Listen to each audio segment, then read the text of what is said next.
wabarakatuh. Perkenalkan, nama saya Elza Ramona, peserta PKGP UIN Alauddin Makassar tahun 2026 dari kampus UIN Alauddin Makassar. Dalam kesempatan kali ini, saya akan menyampaikan video bahan pembelajaran dengan topik Islam dan Piagam Jakarta.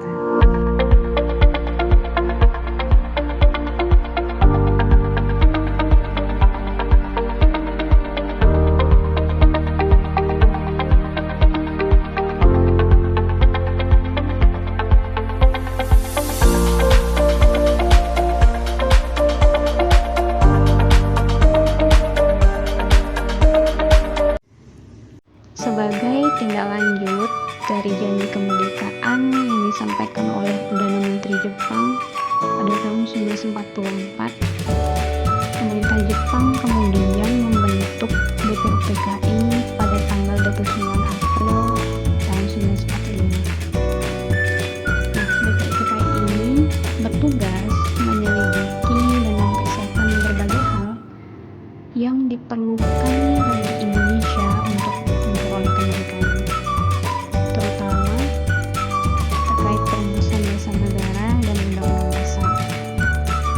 Melalui sidang-sidang BPUPKI pemula, para tokoh bangsa itu mulai mendiskusikan konsep apa yang kemudian bisa digunakan oleh negara Indonesia setelah merdeka.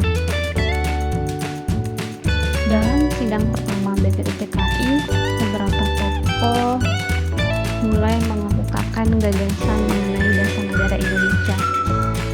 Ada Muhammad Yamin, Dr. Supomo, dan Insinyur Soekarno.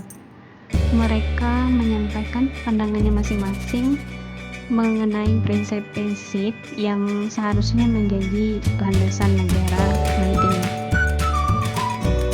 Meskipun terdapat perbedaan pendapat, seluruh usulan tersebut memiliki tujuan yang sama.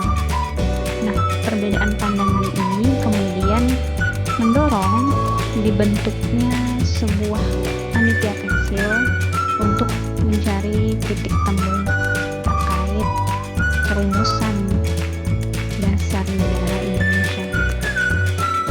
Panitia 9 itu dibentuk pada tanggal 22 Juni 1945. Nah, panitia ini berjumlah 9 orang yang terdiri atas tokoh-tokoh nasionalis dan tokoh-tokoh Islam, yang mana mereka ini itu bertugas untuk merumuskan kesepakatan mengenai dasar negara.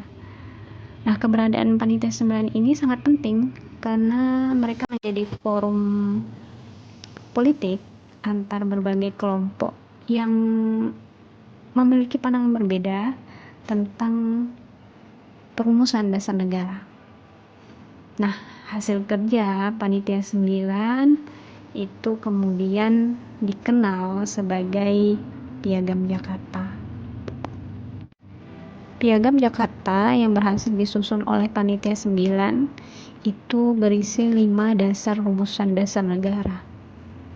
Nah, salah satu bagian itu kemudian menjadi perdebatan, yaitu dasar pertama yang berbunyi ketuhanan dengan kewajiban menjalankan syariat Islam bagi pemeluk-pemeluknya. Bagi sebagian tokoh Islam, itu merupakan bentuk pengakuan terhadap aspirasi umat Islam yang memang merupakan mayoritas di Indonesia.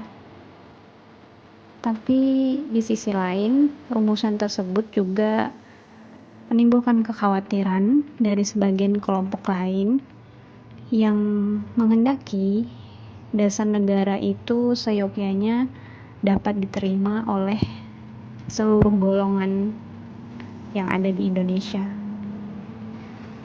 Dengan adanya Piagam Jakarta, BPUPKI itu kemudian dianggap sudah melaksanakan tugasnya, sehingga kemudian pada tanggal 7 Agustus 1945 BPUPKI dibubarkan dan digantikan oleh Panitia Persiapan Kemerdekaan Indonesia atau PPKI.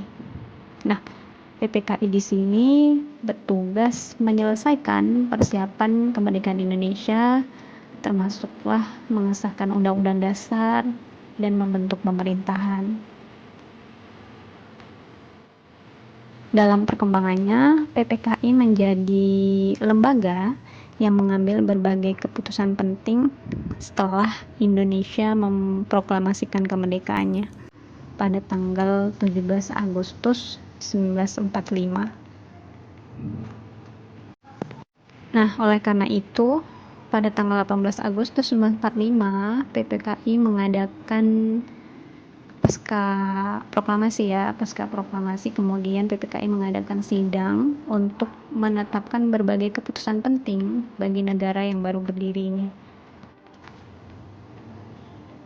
Nah, dari hasil kesepakatan itu kemudian memperoleh hasil perubahan. Yang paling dikenal itu adalah penggantian rumusan dasar pertama dari Piagam Jakarta yang awalnya berbunyi ketuhanan dengan kewajiban menjalankan syariat Islam bagi pemeluk-pemeluknya menjadi ketuhanan yang Maha Esa. Nah, selain itu terdapat beberapa perubahan-perubahan lain. Nah, perubahan-perubahan tersebut kemudian menjadi dasar bagi lahirnya Pancasila dan Undang-Undang Dasar 1945 yang berlaku hingga sekarang. Dari peristiwa ini, kita dapat melihat bahwa ternyata pembentukan negara Indonesia itu merupakan hasil dialog, musyawarah, dan kompromi politik yang tidak hanya melibatkan satu pihak, tapi melibatkan berbagai kelompok dalam masyarakat. Baiklah, untuk memperdalam pemahaman terhadap materi Islam dan Piagam Jakarta, silakan dikerjakan tugas esai menganalisis apakah perubahan rumusan Piagam Jakarta pada tanggal 18 Agustus 1945 itu dapat dipandang sebagai bentuk pengorbanan politik umat Islam demi persatuan bangsa atau sebagai strategi membangun konsensus nasional. Silakan gunakan fakta-fakta sejarah yang relevan dan sertakan sumber akademik untuk mendukung argumentasinya. Silakan dikerjakan dan dikumpulkan pada pertemuan selanjutnya. Nah, dari hasil kesepakatan itu kemudian memperoleh hasil perubahan. Yang paling dikenal itu adalah penggantian. Baiklah, sekian video dari saya.